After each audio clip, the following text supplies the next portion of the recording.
So this is one.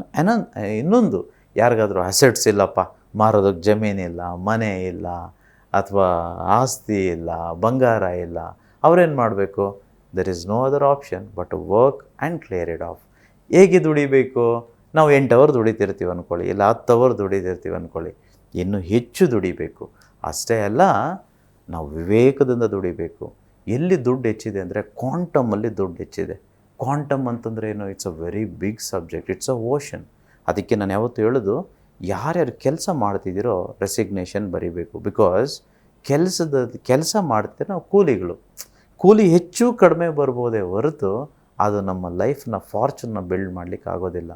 Business ಮಾಡಬೇಕು. ಬಿಸ್ನೆಸ್ಸಲ್ಲಿ ನಾವು set ಮಾಡ್ಬೋದು ನಮ್ಗೆ ಎಷ್ಟು ದುಡಿಬೇಕು, ಹೇಗಿರಬೇಕು, ಹೇಗೆ ಬದುಕಬೇಕು ಅಂತೇಳಿ.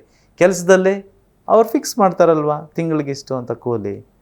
ಹಾಗಾಗಿ ಯಾರ್ಯಾರು ಸಾಲದಲ್ಲಿದ್ದೀರೋ, ಇದು ಎಚ್ಚರಿಕೆಯ ಗಂಟೆ. ನಾವೆಲ್ಲರೂ ಬಿಸ್ನೆಸ್ಸನ್ನು ಮಾಡಬೇಕು. At ends everybody have the desire, but I think it's a right time. ಯಾರ್ಯಾರು ಸಾಲದಲ್ಲಿದ್ದೀರೋ ನಾವೆಲ್ಲ I think we have to take it up.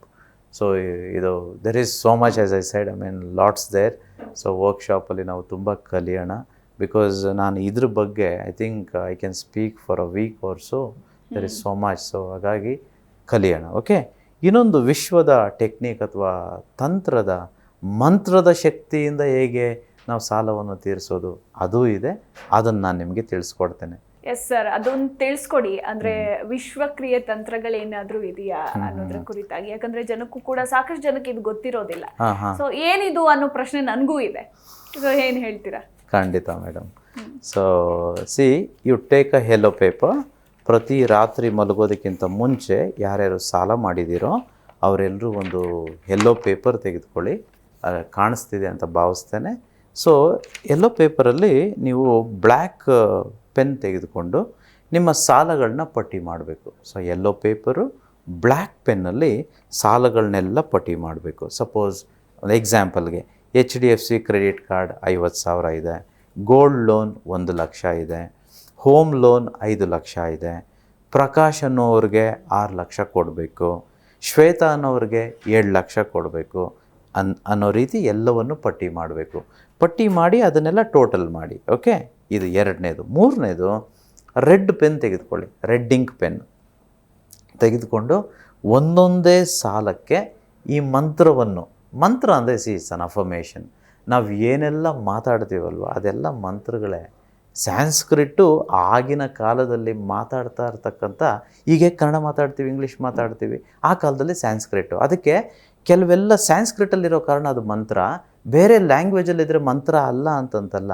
ಯೂನಿವರ್ಸ್ಗೆ ಭಾಷೆನೇ ಇಲ್ಲ. ನಾವೇನೇನು ಮನಸ್ಸಲ್ಲಿ ಅಂದ್ಕೊಳ್ತೀವೋ ಅದೆಲ್ಲ ಯೂನಿವರ್ಸ್ಗೆ, ದೇವರಿಗೆ ಅರ್ಥ ಆಗುತ್ತೆ. ಸೊ ನಾನು ಕನ್ನಡದಲ್ಲೇ ಹೇಳ್ಕೊಡ್ತೀನಿ, ಎಲ್ರಿಗೂ ಸುಲಭ ಆಗಲಿ ಅಂತಂತೇಳಿ. HDFC ಕ್ರೆಡಿಟ್ ಕಾರ್ಡ್ 50,000 ಅಂತ ಬರೆದಿದ್ದೀರಾ.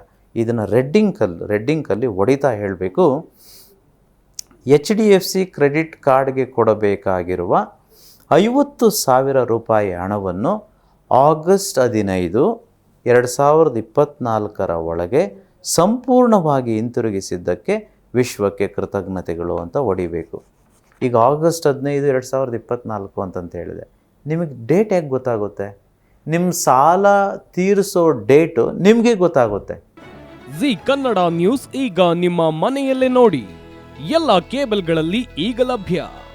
ಸನ್ Direct 292, Jio TV 1334, U digital 162, city cable 51, GTPL 17, Abhishek cables 821, rock line telecommunication 51, Shri Basaveshwara number 60, Vinayaka digital number 53, in digital number 896ರಲ್ಲಿ.